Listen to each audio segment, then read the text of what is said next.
रामकृष्ण परमहंस जी का जन्म कहाँ हुआ था, परिवार कैसा था एवं शुरुआती दौर में वो कैसे थे।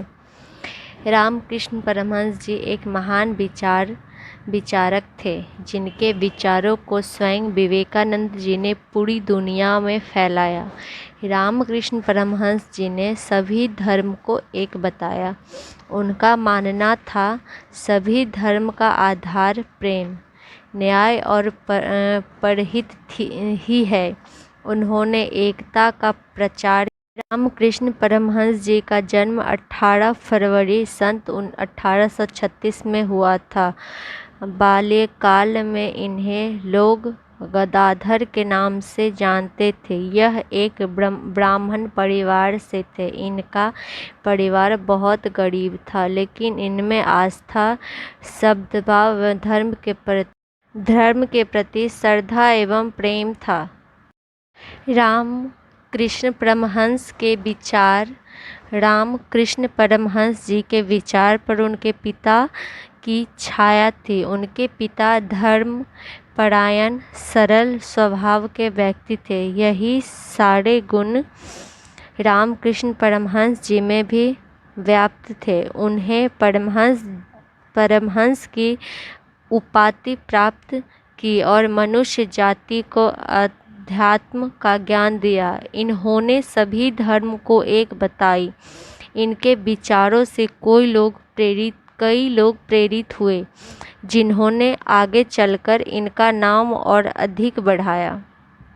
रामकृष्ण परमहंस जी देवी काली के प्रचंड भक्त थे। उन्होंने अपने आप को देवी काली को समर्पित कर दिया था। रामकृष्ण परमहंस जी का भले ही बाल विवाह शारदामणि से हुआ था, लेकिन इनके मन में स्त्री को लेकर केवल एक माता भक्ति का ही भाव था। इनके मन में सांसारिक जीवन के प्रति कोई उत्साह नहीं था। इसीलिए ही 17 वर्ष की उम्र इन्होंने घर छोड़कर स्वयं को माँ काली के चरणों में सौंप दिया।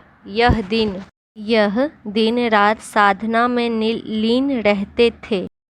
इनकी भक्ति को देख सभी अचरज में रहते थे। इनका कहना था कि माँ काली इनसे मिलने आती है। वे उन्हें अपने हाथों से भोजन कराते हैं। जब भी माँ काली उनके पास से जाती, वे तड़पने लगते और एक बच्चे की भक्ति अपनी माँ की याद में रोदना करते। उनकी इसी भक्ति के कारण वे पूरे गांव से प्रसिद्ध थे। लोग दूर दूर से उनके दर्शन को आते थे और वे स्वयं दिन रात माँ काली। रामकृष्ण जी एक संत थे और उन्हें परमहंस की उपाधि मिली थी। दरअसल परमहंस एक उपाधि है। यह उन्हीं को मिलती है जिन्हें अपने इंद्रियों को वश में करने की शक्ति हो, जिनमें असीम ज्ञान हो। यही उपाधि रामकृष्ण जी को प्राप्त हुई और वे रामकृष्ण परमहंस कहलाए। हालांकि रामकृष्ण जी के परमहंस उपाधि प्राप्त करने के पीछे कई कहानी है।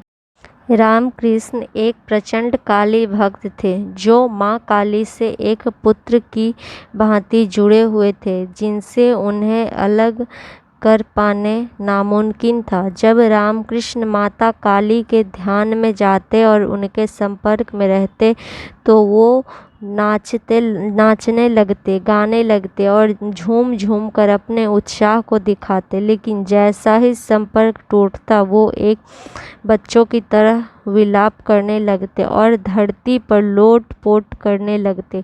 उनकी इस भक्ति के चर्चा सभी जगह थे। उनके बारे में सुनकर संत तोताराम, जो कि एक महान संत थे, वे रामकृष्ण जी के मिलने और स्वयं रामकृष्ण जी को काली भक्ति में लीन देखा। तोताराम जी ने रामकृष्ण जी का बहुत समझाया कि उनमें असीम शक्तियां हैं, जो तब ही जागृत हो सकती है जब वे अपने आप पर नियंत्रण रखें, अपने इंद्रियों पर अपना नियंत्रण रखें। लेकिन रामकृष्ण जी अपनी काली माँ के प्रति अपने प्रेम की नियंत्रित करने से असमर्थ थे। तोता राम जी उन्हें कई तरह से मनाते, लेकिन वे एक ना सुनते। तब तोता राम जी ने रामकृष्ण जी से कहा कि अब जब भी तुम माँ काली के संपर्क में आओ, तुम एक तालाब से उनके टुकड़े कर देना।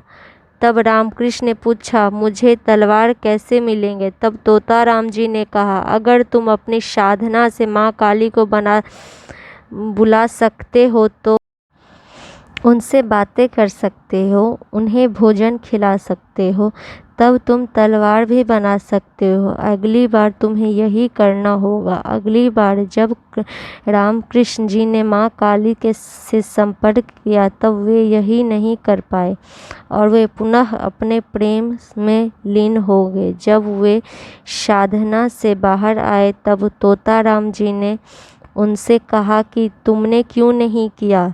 तब फिर से उन्होंने कहा कि अगली बार जब तुम साधना में जाओगे तब मैं तुम्हारे शरीर पर गहरा आघात करूंगा और उस रक्त से तुम तलवार बनाकर माँ काली पर वार करना। अगली बार जब रामकृष्ण जी साधना में लीन हुए तब तोता राम जी ने रामकृष्ण जी के मस्तक पर गहरा आघात किया, जिससे उन्हें तलवार बनाई और माँ काली पर वार किया।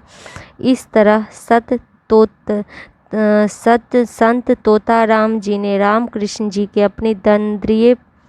अपनी इंद्रियों पर नियंत्रण करना सिखाया और तब से संत तोता राम जी रामकृष्ण जी के गुरु हो गए। रामकृष्ण जी ने कई सिद्धियों को प्राप्त किया, अपनी इंद्रियों को अपने वश में किया और एक महान विचारक एवं उपदेशक के रूप में कई लोगों को प्रेरित किया। उन्होंने निराकार ईश्वर की उपासना पर जोर दिया, मूर्ति पूजा को व्यर्थ बताया। उनके ज्ञान के प्रकार के कारण ही उन्होंने नरेंद्र नाम के साधारण बालक, जो कि अध्यात्म से बहुत दूर तक वे विश्वास रखने वाला था, को अध्यात्म का ज्ञान कराया, ईश्वर की शांति से मिलाना करवाया और उसे नरेंद्र से स्वामी विवेकानंद बनाया। राष्ट्र को एक ऐसा पुत्र दिया जिसने राष्ट्र को सीमा के परे सम्मान दिलाया, जिसने युवा वर्ग को जगाया और रामकृष्ण मिशन की स्थापना कर देश जागरूकता का अभियान चलाया और अपने गुरु को गुरु भक्ति दी। कृष्ण परमहंस जी को गले का रोग हो जाने के कारण उन्होंने 15 अगस्त 1886 को अपने शरीर को छोड़ दिया और मृत्यु को प्राप्त हुए। इनके अनमोल वचनों ने कई महान व्यक्ति को जन्म दिया। अगर आपको ये मेरी वीडियो अच्छी लगी हो तो प्लीज़ लाइक करना, शेयर करना, सब्सक्राइब करना।